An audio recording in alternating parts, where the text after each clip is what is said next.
Today we are talking to Bartow Elmore, the author of Citizen Coke, The Making of Coca-Cola Capitalism. Thank you for your time, and we're looking forward to hearing comments and understanding a little bit more about your book. Well, thanks so much for having me. This is a real pleasure. Thank you. Would you explain to us a little bit how did you get into this subject and what attracted you and motivated you to write this book on this interesting subject? Well, yeah, I should say, kind of in the interest of full disclosure, that I grew up in Coke country. That is to say, I grew up in Atlanta, Georgia, which is the birthplace and the homeland of Coca-Cola. And so there was certainly kind of a personal connection to this brand. I had gone to a school that was in fact attended by one of the founders of Coca-Cola, one of the bosses of Coca-Cola, Robert Woodruff. And for me, I had this kind of close connection to this firm, and I was stunned by, just the remarkable global reach of this business. I mean, here's a firm that operates in over 200 countries worldwide today. That's actually more nations than belongs to the United Nations, and serves about 1.8 billion servings per day. I think actually this year it might have gone up even to 1.9 billion servings per day. So for me, the interest was pretty straightforward. How did this come to be, right? How did this company, started in my hometown in 1886 in the Jim Crow South, end up all over the world? And more importantly, what were the environmental costs of that expansion throughout the 20th century?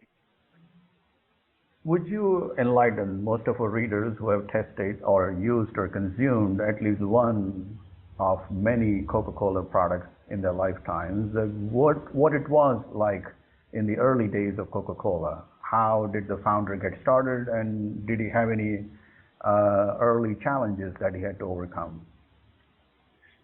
Right. Well, the story of the birth of Coca-Cola is really stranger than fiction, which makes it fun as a writer, right? Because you're telling these just remarkable story of its invention, which I think doesn't follow a kind of traditional path. And the original drink that Coca-Cola was based on actually would have contained alcohol, and I don't think a lot of people would know that. The drink was created by a kind of man who was down and out. When he arrived in Atlanta in the 1870s and into the 1880s, he was suffering physically and financially. He had been slashed with a saber and shot in the stomach during the American Civil War in 1865. And to deal with his war wounds, he had actually kind of acquired this addiction to morphine. And he was, by his account and by all accounts, a morphine addict. So here's a guy who's drugged up on morphine. He's feeling all these kind of pains that he's had from war wounds and other ailments he has. And he's also suffering financially when he starts to create Coca-Cola. His business burns down twice in the 1870s in Atlanta. He goes into bankruptcy in 1870. I mean, it doesn't sound like a guy who's going to create the greatest brand in world history.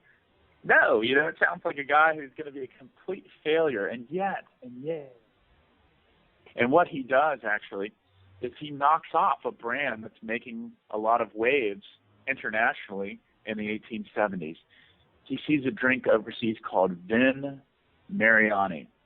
This is a Bordeaux red wine mixed with coca leaves that would have contained the alkaloid in cocaine. Okay, so we're talking about cocaine wine, and everybody loved this stuff. I mean, Queen Victoria in England was drinking Vin Mariani. Our president, Ulysses S. Grant, was drinking Vin Mariani. Again, kind of cocaine Bordeaux wine. He loved it. He said, this makes me feel pretty good. And even the Pope drank Vin Mariani. Can you imagine? I often say what communion would have been like if cocaine wine was still around. We might see more Catholics than we see today. But anyway, Pemberton sees this drink and he says, wow, this is selling really well, and why not? It's something that really gives people a big boost and kick. And so actually the beginnings of Coca-Cola, 1885, is a knockoff of Vin Mariani. Pemberton creates what he calls Pemberton's wine of coca. And it's a red wine mixed with coca leaves that, again, would have contained the alkaloid in cocaine and would have had that kind of kick and buzz to it. So weirdly enough, though, it's not the cocaine that causes a problem, it's alcohol. And in 1886, we start seeing the city of Atlanta pushing for prohibition of sales of wine and alcohol in the city. And Pemberton's forced to kind of think of a temperance version of his drink, replacing kind of the wine with carbonated water. And that's kind of the origins of Coke. It's in part a product of this international global market. He's kind of looking around the world and seeing this Vin Mariani, but it's also a product of the local realities of Atlanta and this prohibition of alcohol that forces him to create this kind of carbonated water-based version of a drink that in many ways was originally alcoholic. Moving on from the early days to the early acceleration and growth momentum in the corporate expansion, there's a fascinating way in Coca-Cola capitalism, so to speak, works, where most of the expenditures and risks are passed on to the suppliers and governments and programs and so on. If you would care to trace a history of how Coca-Cola was lean and mean right from the beginning and achieved this global status of a global brand. But what was it like in the early first 30, 35 years of the company's history in building that solid foundation in the empire? Right. Well, I think you nailed it. I should just kind of highlight what you just said, because I think it's so important to the story that I tell in this book, which is to say that really what I discovered was that what made Coke great was not what it did, but what it didn't do. Coke proved particularly adept at outsourcing the majority of the cost associated with producing and distributing its products. It was the ultimate outsourcer before outsourcing was even a word. And that's how Coca-Cola made most of its money. It was kind of a middleman between independent businesses on the supply side of the business and independent bottlers in the back end of the businesses. And it made money kind of as that middleman, making money off the transaction, the flow of ecological resources through its corporate system, but never really making stuff itself. It was kind of a commodity broker. That's how Coca-Cola made its money. And so to your point, how did this come about? Well, how did this model for making money, by being kind of lean and sleek, by being a middleman, come about? I think it has a lot to do with the origins of Coke, right? As I just mentioned, John Pemberton, the founder of Coca-Cola, he doesn't have a lot of capital. He doesn't have a lot of financial assets. And so I think for someone who doesn't have much cash or much capital, one of the ways that you make money is by finding partners and by figuring out ways to outsource the cost of making your product. And so he's partnering with soda fountain operators and local bottlers and buying from other businesses that produce sugar and produce caffeine and produce all of these products. He's figuring out ways to kind of insert himself as a middleman in all of this rather than be the producer and maker of all of this. So Coke, just never owns, for most of the 20th century, sugar plantations in the Caribbean. It doesn't own decaffeination plants that produce caffeine in the United States. It doesn't own, high fructose corn syrup wet mills in the Midwest, but relies on a host of independent suppliers to service its needs. And on the back end of the business, the story was much the same for most of the 20th century. Coke relied on independent bottlers, who, by the way, tapped into public waterworks. So in some ways, the government was helping out with all of this. To get the water, which is 80% of what it sells to the public, right, at low cost from publicly subsidized water sources. So it's a really interesting system, and I think by the 1940s, you certainly can see in the internal documents at Coca-Cola executives realizing, wow, this is our model. We don't own things. Kind of acting as this kind of middleman is our role, and we want to stay out of vertical integration, as business people would call it. That is the owning and operating of our own infrastructure. That's not how we make money as a company. We're really this kind of transaction commodity broker. And that's what I call Coca-Cola capitalism. And I'll just say one more thing on that. I don't call this system for making money Coca-Cola capitalism because Coke is the only business that followed this strategy to big profits. And in fact, I'd argue, and I do in the conclusion, that we can look at the biggest profit paragon, the big winners of our economy in the 21st century, and realize that they follow a very similar model, whether they be banking institutions or even software companies that, again, aren't in the business of actually building heavy infrastructure and hardware, but really are businesses in the business of kind of selling a secret formula, acting again as a kind of middleman between the makers of things. So for me, I call it Coca-Cola capitalism because I think Coke was an early pioneer of this model. And it wasn't necessarily conscious. I think they were doing this because out of necessity. But it became, I think, by the 21st century, something that a lot of other businesses would kind of follow. Again, maybe not looking to Coke and saying this is what we need to do, but realizing on their own, this is a really smart way for making money in a capitalist economy. Fascinating. The capital light model or the diet capital model also sometimes, makes you that you lose the control on the quality or lose the control on delivery schedules and lose control on things because, when somebody else is putting capital, they also are taking on more responsibilities. And McDonald's in many ways has also pursued same business model as well. But what was the Coca-Cola magic in making sure, ensuring that they not only act as a catalyst among suppliers and distributors and makers, but still retain the quality that Coca-Cola brings to the table or brings into that beverage cup that we all used to now? That's a great question. I think it had a lot to do with being very deliberate about who they chose to partner with. So a great example is to think about bottling. When Coca-Cola begins to expand overseas and it begins to expand overseas in the 1930s, but really takes off after World War II, they're looking into each of these countries, whether it be Brazil or India, and trying to figure out who are the big money makers, who are the people that the citizens of these countries trust.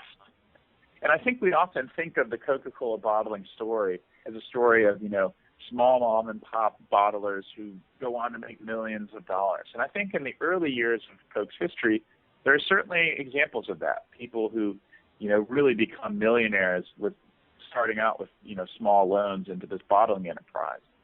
But when we think about overseas bottlers, one of the things we see is, the ways in which Coke targets people who have already made their millions. There's a case, for example, of in India where Coca-Cola seeks out this Maharaja, kind of Sikh guru, who has all these followers, has all this political capital and money, and that's the type of guy that Coca-Cola wants to work with overseas, right? It's not necessarily some small person that's untrusted, but I think when they're thinking about this initially, they're looking for people that can kind of represent the Coke brand and also, frankly, can have the capital to ensure that the quality of the product that they're going to be putting out is solid. And so I think that was part of it. And, Coca-Cola did a very good job of hiring people that had formerly worked in the State Department or that had worked in the federal government, like James Farley, who has this awareness of the world and has traveled the world and can kind of use that political capital gained through kind of government experience to seek out people that, again, can ensure that Coke's quality will be enforced throughout the world. But, even as we know today, Manish, and I don't know if you've had Mexican Coke, right? The uniformity of the drink is not perfect. And depending on where you are in the world, I think you will find slight deviations, much to the chagrin of Coca-Cola, which does, as you said, want their product to be perceived as exactly identical, whether it's being sold in Alabama or Zimbabwe. So it's not 100% successful, but I think it is remarkable how they were able to partner with really high quality folks in many ways to ensure that quality was extended around the world. Mm-hmm, mm-hmm. Many people may not realize that 1 ounce of Coke or one ounce of a soda may consume far bigger amount of water in making that 1 ounce of soda that goes into it. Would you explain that what are the ecological impacts it has had? And it's a very broad question, and I think you treated this quite in depth in the book, that not only from the water consumptions, but other changes that affect the local communities. If you would care to go a little bit more in detail and granular, that would be helpful. Sure, yeah. I mean, so there are many different ecological impacts. We're talking about a large-scale agricultural impact. There are also, as you said, kind of water footprint issues. In terms of the trucking and distribution of the product, there's a greenhouse gas and climate story as well. Not to mention, I think, we think about the body as part of the environment as well, a human health story when we think about obesity and Coca-Cola's contributions to weight gain in the United States and other parts of the world. So let me tackle at least one, and maybe we can dabble into those other areas. I think the water issue is actually pretty intriguing. Coca-Cola, back when I was writing this, and finished it in 2015, 2014, the stat that they often put out was that they used about 79 billion gallons of water a year.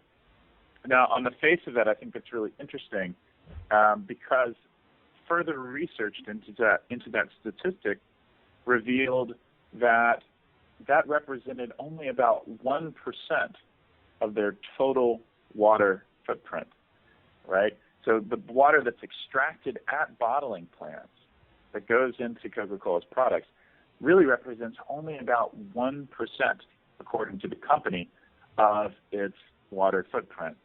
The other 99%, well, that's water that goes into producing the sugar cane or the sugar beets or even the corn crops that produce high fructose corn syrup, and the water that goes into making plastic bottles or aluminum containers. I mean, that's the 99% of Coca-Cola's water footprint.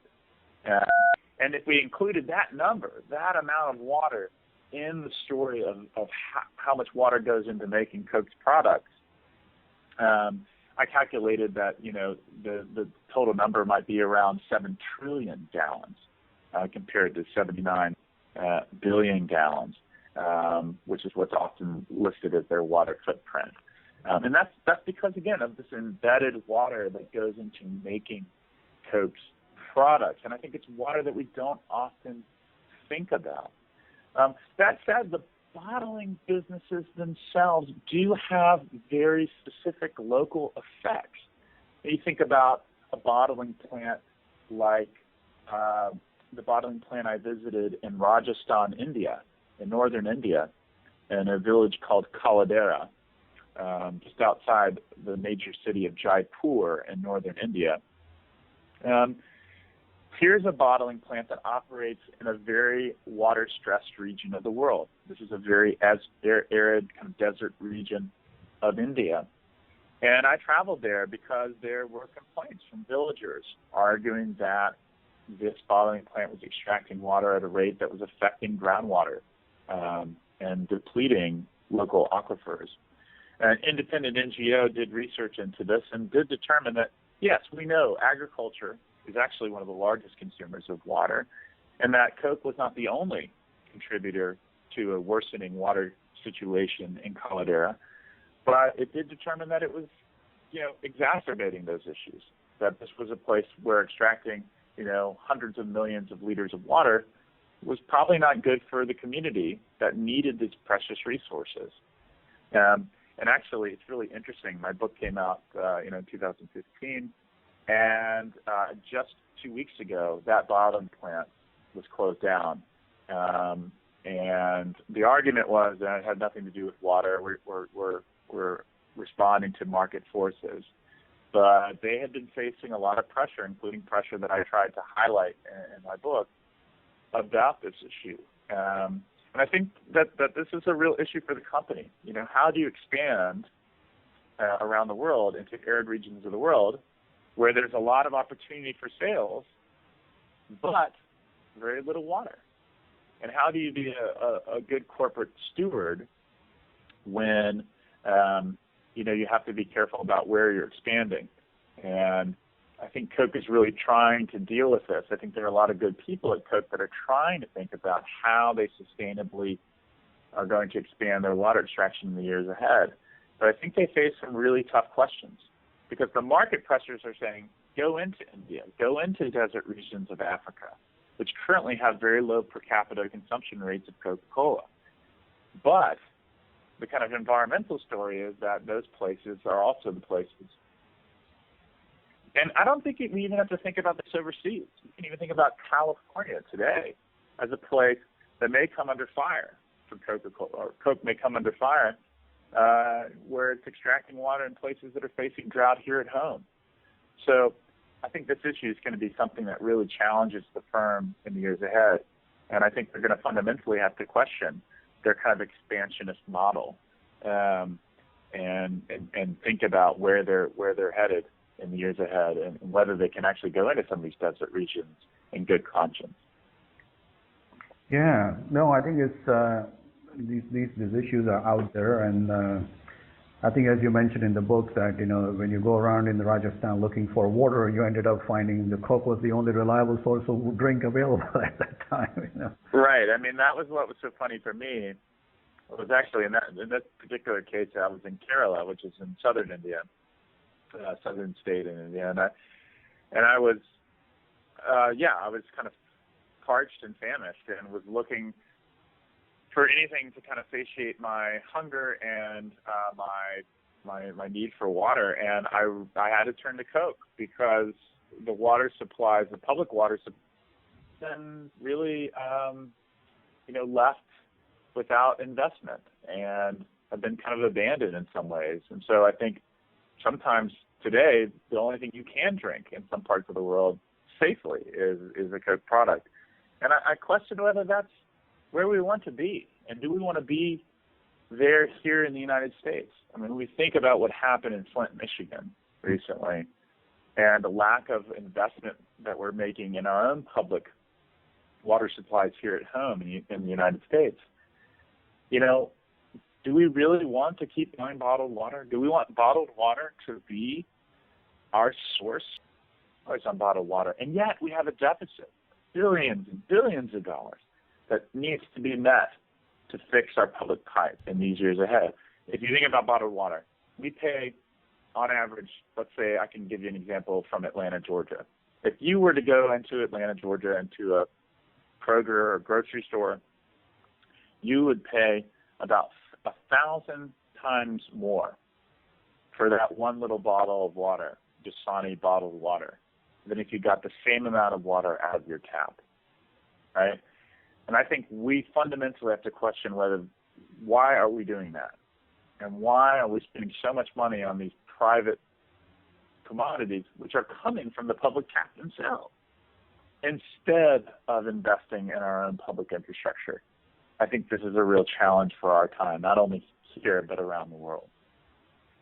Very well said. We always believe that the corporate America is the one that sustains the American economy and infrastructure, but generally we find this perverse situations. It's the public that actually supports with various programs that end up helping the large corporations. Yes, and I think, I found this time and time again with the Coke story. This idea that Coke likes limited government, I think, is totally bunk. I mean, what makes Coke great is big government. That's what's helped it expand around the world. Whether we're talking about subsidies for corn that keeps high fructose corn syrup cheap, whether we're talking about curbside recycling investments made by cities and citizens alike who pay for all of this infrastructure that conveniently collects Coca-Cola's waste for them and then brings it back to them and virtually small cost to them, right? Or whether we're talking about, foreign assistance loans that I uncovered from the Overseas Private Investment Corporation, a government agency, or the USAID, that has literally provided guarantees and financial support to build Coca-Cola bottling plants in Nigeria and other parts of the world. I mean, why is it that those resources, those public funds, are going to a business that makes billions of dollars in profits each year? I think that's a real question. Instead of being used on building, as we said, public infrastructure, water systems that will benefit society at large. And I think it's about trying to expose that in some ways. I think today there's this idea that there's this kind of nice dichotomy between private sector, which creates jobs and is this innovator and engineer, and the government, which is kind of acting against these firms. I think that's just not the story that we see with Coca-Cola. And so I think when we think about that, again, I think it's about saying, well, what is it that we're trying to support through our public resources? And how might we rethink what we're doing, again, in terms of buying bottled water versus supporting public water supplies, so that we as citizens end up benefiting from this as opposed to just a private corporation. Mm-hmm.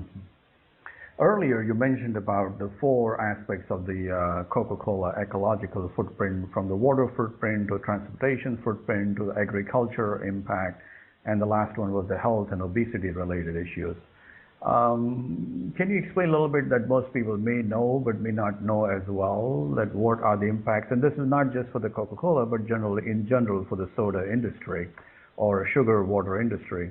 What are the health impacts that we may not realize? We all know the obesity, but there are other diabetic or other related issues that generally have a long lead time before they resurface and affects everybody's health, which becomes eventually a national calamity. Right. I think, you're spot on. I think the issue with obesity is not simply that people are overweight as a result of drinking soft drinks, but that there are all these attendant health problems, whether we're talking about diabetes, heart disease, and other issues that are associated with that. And I think that's why obesity is such a big issue. It's not simply because it's kind of aesthetically unpleasing for those who deal with this issue in their lives, but that it fundamentally can shorten their lifespan in profound ways. And not just adults. I mean, what we've seen is the rise in, throughout the 20th century and into the early 20th century of childhood obesity that has contributed to childhood diabetes and issues that we had seen only, in the early part of the 20th century, diabetes really being something that was more common among kind of older people. So all those things are going on. And I think when we think about the Coke's impact on this, there's some pretty astounding things to think about. In the early 2000s, I think it was the Journal of American Medicine, or JAMA, came out with a study that actually showed that soft drinks were the single largest source of calories and growth in terms of consumption of soft drinks from really the 1950s up through the early 2000s, where we were consuming per year of caloric soft drinks in the early 1950s. By the end of the 20th century, we were somewhere in the ballpark of 30 gallons per person per year. So, and that's caloric soft drinks. So we see this remarkable rise in consumption. I mean, remarkable quantities of sweeteners that are going into people's bodies. And it's the fact that the body cannot process that sugar when it's being delivered in such a rapid pace. That's the problem with soft drinks, is that if you extended out that consumption of sugar, you might have less health effects. But the issue is that you're inundating the body with roughly 10 to 9 teaspoons of sugar per 12-ounce container.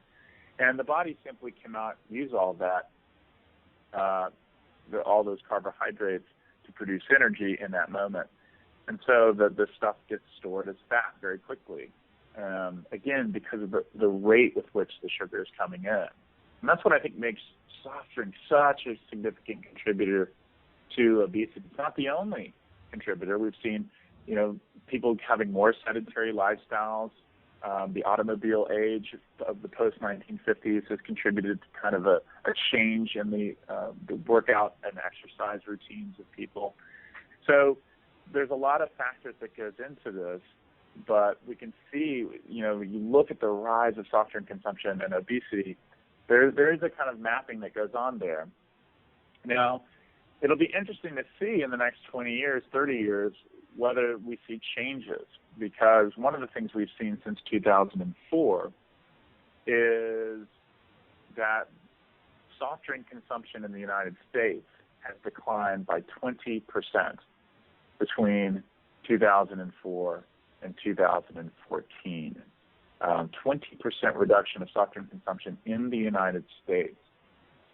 What has happened as a result of that is Coca-Cola has had to figure out where they were going to sell their caloric, sugary drinks in other markets. And we saw this before in the cigarettes in the 70s. We started seeing businesses like Marlboro and others begin to really aggressively market their products in overseas developing nations. And that's exactly what we're seeing with Coke. Today, you'll read their financial reports and they'll say, we're selling lots of Diet Coke and Coke Zero, non-caloric drinks in the United States. And that's all true. But if you read down when they talk about India or Africa or other parts of the world, you'll see that they'll say, but yes, we have double-digit growth in Sprite and our other sugary beverages. In other words, they're telling shareholders, don't worry, we're finding out ways to increase these sales in other places of the world.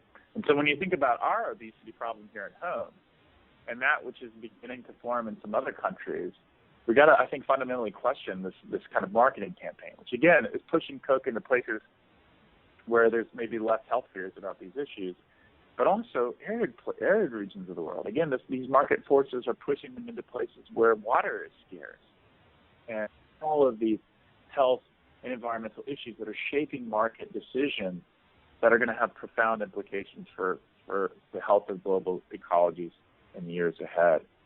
But, when I was writing this book, the United States, 30% of the nation was considered obese according to the CDC. And that is, an astounding statistic. 1/3 of the nation is suffering with obesity. Around 30% to 33%. So I think we're answering the call here at home. I think we're seeing people changing the way that they consume in the face of this. But I question whether we're seeing this problem being exported overseas as the business tries to make up for those lost sales at home. I think that's a real worry for people who are concerned about global health. Mm-hmm. And Coca-Cola, in many ways, is doing great favor of pharmaceutical companies, because then all the diabetic treatment companies will show up and all the dentists will be very happy, because the dentists are the ones who have to deal with all these problems that are created by these sugar waters.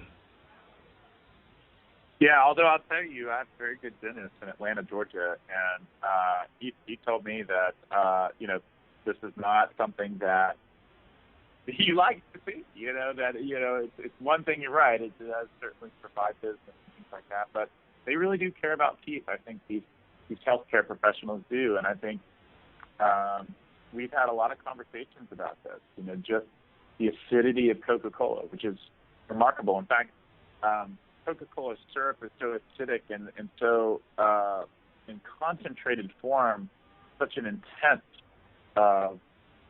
syrup, that when it's shipped around the United States, it actually has to have a hazmat sticker blasted on the side of the tanker, because if it were to spill, it would create like an environmental disaster. So when we think about this, the kind of acidity of this product and kind of the things that go into it, it really should make you question whether you should put that stuff in your mouth. And Coke has a real issue, which is to say that it's one thing to say that a company produces junk, that it produces, leftover containers and aluminum cans, which is what I think American consumers are arguing today, is that the product itself is fundamentally not good for the health of those who are drinking it. And How do you get around that as a business? How do you change yourself? When we ask the question, how does Coke become sustainable or environmentally friendly? The question is super, super difficult for them. Because, again, their product itself is fundamentally problematic. And you could say, well, they could just switch to selling bottled water. Well, we've talked about some of the problems with that. But the other issue there is that Coke is not the number one brand in that market, right? There's lots of competition in bottled water. And so to give up its flagship brand, Coca-Cola, is really, really a difficult proposition because they simply don't have the same type of kind of margin lead that they have. Then the answer is stevia, these natural, non-caloric sweeteners. But then I would ask people to return to the book and say, well, what are the environmental consequences of growing stevia, which is this leaf, this sort of shrub that grows, tree that grows in tropical climate? Well, if you're going to replace all that sugar cane and all that sugar that you use, well, you're going to have to grow huge monocrop farms to produce the stevia that will go into these products. Which, again, we haven't fundamentally questioned the key question. We kind of asked the key question, which I think is this: should Coca-Cola's business model continue as it has for the last 130 years? That is to say, this model of growth, this model of more and more sales of sugary drinks as a metric of its health economically. I think that is a broken model for this business, and I think it's a broken model for many businesses. This idea that we have to sell more widgets next year than we did this year in order to show our shareholders that we're healthy. I think Coke has to fundamentally go back to first principles and question what it is that it's doing and whether it wants to follow that growth model in the years ahead, because I think that model, selling more and more of their sugary soft drinks each year, is clearly running up against natural limits, whether it be the body or the environments that they're affecting. And I think if they're serious about sustainability, they're going to have to start thinking about that question. What's our fundamental model? Not how do we make a more efficient bottle or how do we make a more water-efficient bottling plant, but fundamentally, what is it that we're doing? And what is it that we're selling? And how might we change the way that we do business so that we're not fundamentally, we're constantly having to sell more and more of our sugary drinks each year? Yeah, I mean, you can sell more of the same thing that people don't want. Eventually, you run out of people to buy it, So. That's true, even though, it's amazing that despite what we've seen in terms of obesity and essentially our bodies being stockpiled with sugar here at home, Murtaugh Kent recently was saying that his favorite emerging market is the United States. In other words, he's thinking about, well, what new products already got enough choice? And I mean, is it really that we need more, right? I think that's fundamentally the types of questions that we as citizens should be asking. And I think, frankly, people within these corporations have to start thinking about. I heard a story, I don't know whether it's an anecdote or not, but I'll just say it because I heard it, and I think it's kind of interesting, about Patagonia, a business that's really trying to rethink what it is that they do. And I heard a story about how some Patagonia salesmen were being told and coached on asking consumers whether they really needed to buy the product that they were about to purchase. What a remarkable idea, and kind of so against what we think the way business should operate. But kind of asking people, do you need that? And if not, maybe you don't need to purchase that today. How do you make money in a world like that? I think we're gonna have to start thinking hard about that. But I think that's where we're at when we think about ecological limits to growth, and the types of businesses that we want to see in the years ahead. But Citizen Coke, I'm switching the gears here, has also been remarkable in some ways in generous in the gifts and building communities around Atlanta and other parts of the world as well. And that part of the story is also very positive, and that not everybody knows about it. Absolutely, and I think you just led us to a really important point, which is to say that if all we learn from business history is that bad people did bad things, then I don't think we've learned anything from business history, and frankly from history in general. If all we learn from history is that bad people do bad things, then it's easy for us to say, well, let's get rid of those evil people. And that's the answer. I think the story of Coke is a story of a business with many good people in it. People that I think really did want to do good by the environment and did want to do good by their families, wanted to do the right thing in a lot of ways. I think of somebody like Paul Austin, who was president of the company in the 1960s and 1970s, who grew up in Georgia. And, I got to read his personal papers about his views on the environment, and I think he cared about the environment. This isn't a story about businesses heedlessly profiting off the nation, off the world without thinking or caring. It's often a story of people that do care, but that kind of get lured into different business strategies or ideas that ultimately have these kind of unforeseen consequences in many ways, or costs that they didn't really imagine or think about. And so, I think Coke not only does good things in terms of charitable work. They've helped support places like Emory University in Atlanta and basically built that university. The funds that Coke has, that Robert Woodruff, who ran the company for many years, donated to my high school, helped me get an education. A lot of people are Coca-Cola scholars, and there's a lot of good things this business does. And there's a lot of good people in the firm. But I think what we're trying to say is there may be good people, and they may have done good things, but here are some serious costs, and here are some serious problems if we think about expanding this business for years to come, under the model that they are following currently. And so I would welcome the conversation with Coca-Cola, and the sustainability folks that work there, because I don't think they're trying to do things that are bad, but I don't think they're fundamentally thinking big enough about the model efficiencies, kind of the watchword. We'll create better technologies, we'll waste less water, these types of things, instead of saying, what is it that we're in the business of doing, and how can we change that model? Very true. What's in future for BART in terms of new projects? And give us a little bit also historical perspective. How did you get into writing, and what kind of projects have fascinated you? And also specifically regarding to this book, what you had to go through in researching the topic, reaching out to people, and what was it like putting the book together? How long it took you? Yeah, so I was a graduate student. This was actually my dissertation at the University of Virginia, and I had gone to the University of Virginia. I had applied to actually become a Southern historian, a scholar who would write about the history of the American South. And so Coke was a kind of Southern product, a product of Atlanta, Georgia, that really changed the world in an environmental way. And so that's, for me, it was this perfect fusion of my interest in the history of the American South and these larger questions about the environment that I've always been kind of intrigued by. Started writing it roughly in 2007, 2008.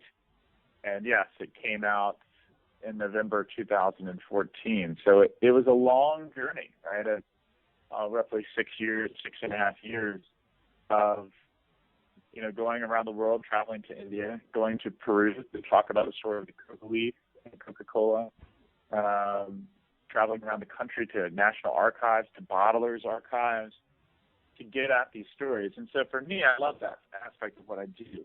I'm certainly a historian by trade, but in many ways, there's kind of a journalistic technique that I deploy in my work, where I get on the ground, I do interviews and talk to people. And I think that's fun history to do, for sure. It's kind of Indiana Jones-esque in some ways. You get to kind of be out there in the world, not just writing about it. So to that end, I'm kind of continuing down this path in my next project. I'm writing a environmental history of the Monsanto Company, a company that was founded in St. Louis, Missouri in 1901, and that today has become really one of the largest producers of genetically modified seeds in the world. but I'm really interested in studying multinational businesses as a lens to look at larger questions about kind of environment and capitalism in the 20th and 21st centuries. And so that's what I'm doing right now. I'm actually writing a chapter currently on the history of Roundup, one of the herbicides that Monsanto uses with its genetically modified seeds. And that story is already becoming quite fascinating, I have to say. There will be a natural transition from a water footprint, a sugarcane plantation, to a much larger story of GMO seeds, how they are changing agriculture in the developing world. Right, and I think the key here is to, in your last point about charity and being sensitive to the human story, is it will be important to the Monsanto story. My goal is not to have a knee-jerk reaction to genetically modified foods causes people to have a third a year, right? I think it's really going to be to try and look at the production of these things, to think about how we got where we are, good and bad, and to think about what are the environmental costs we can see as historians that are important to this story. So it's going to be a journey for sure. Much like with the fifth book, I'm sure it'll take several years to complete. But I think understanding Monsanto is really important because of how, look, here's a business that really, in the foreseeable future, is going to provide the food that we consume. And what's more important than understanding our food system and how it works. So we'll see what happens as the years unfold with this research project, but I'm very excited about it right now. Oh, very nice. How long it took you to start from the idea all the way to having a book published? Was it between 2 or 3 years or a longer project? So yeah, in the case of Citizen Coke, again, I think 2008-ish is when I started it. But again, it was my dissertation. So when I finished my dissertation in 2012, I turned that dissertation around in essentially 2 years into a book. So I was thinking about the dissertation as a book and writing in that style. So it was a kind of an easy transition. We'll see how long it takes the Monsanto story to unfold. But the whole reason I even got into the Monsanto story was because they were Coke's caffeine supplier. And I was just stunned by that story. I'd never really known where Coke's caffeine came from. And then I uncovered this story about Monsanto sweeping up waste tea leaves, that is damaged, broken tea leaves on the floor of tea exchanges, and realizing this is garbage for the tea industry, but hey, we can produce Coke's caffeine. And so that got me to St. Louis, where I found a great collection of records on Monsanto. And I said, here's another great story I could kind of get into, in part because there are resources related to this firm. Well, it's a fascinating story, and enjoyed talking to you and understanding a little bit more about what went into putting the book together as well. We are looking forward to talking to you again in the future when your next book on Monsanto does come out. Do you have a scheduled date yet, or we are not aware of it yet? Not yet, yeah. So I will probably be signing a contract in the near future for this project, but it'll probably be a few years before all the investigative research is done and the writing is finished. But this has been such a great experience. I'll definitely come back. Thank you very much for your time and your comments. Thank you so much, Manish. Thank you. Thank you.